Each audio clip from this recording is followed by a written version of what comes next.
Hi. You know what's really hard, guys? 2020 was really hard. Do you know what's really hard though? Is trying to summarize 2020 in a few short sentences. It's basically impossible. So this is take 38 maybe of this video. Anyway, it's been an impossible task. So I'm just gonna start by saying the very first turning point in 2020 was March, when we were all told to go home and stay home.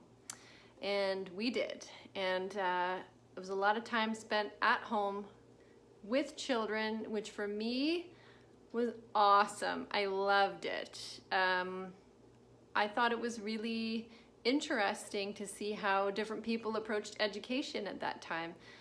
In our house, we really focused on new ways of learning, and buzzword, big word for me in 2020 was unlearning, and that applies to a lot of different things that I'm part of, particularly in the work of diversity and inclusion.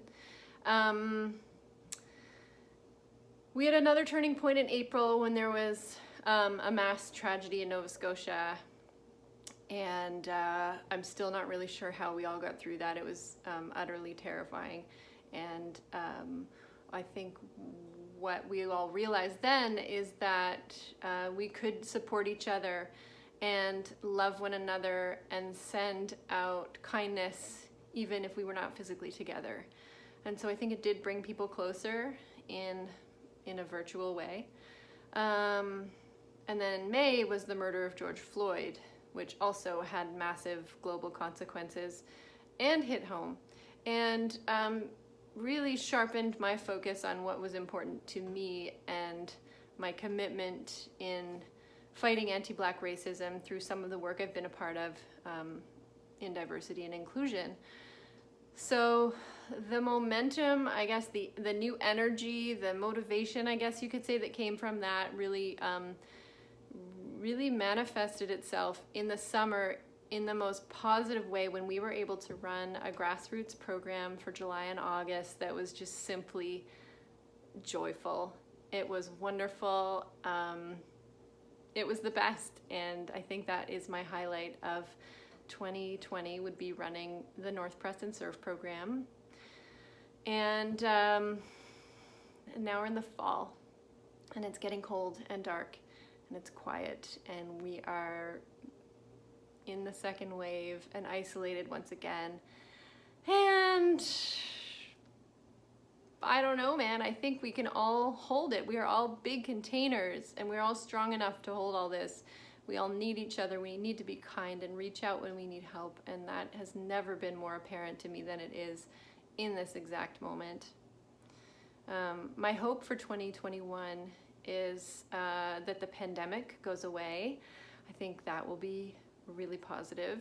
I would like relief for all of the frontline healthcare workers and frontline workers, and I'd like kids to go to school without masks. I want to go dancing. I want to hear live music. I want to travel.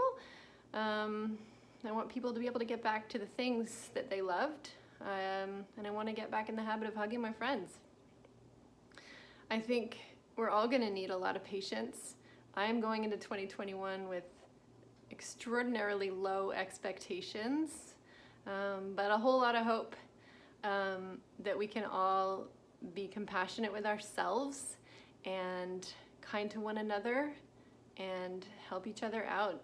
Don't be afraid to ask for help, and don't be afraid to give help. I think these are all very magnified for me as we move into the holiday season.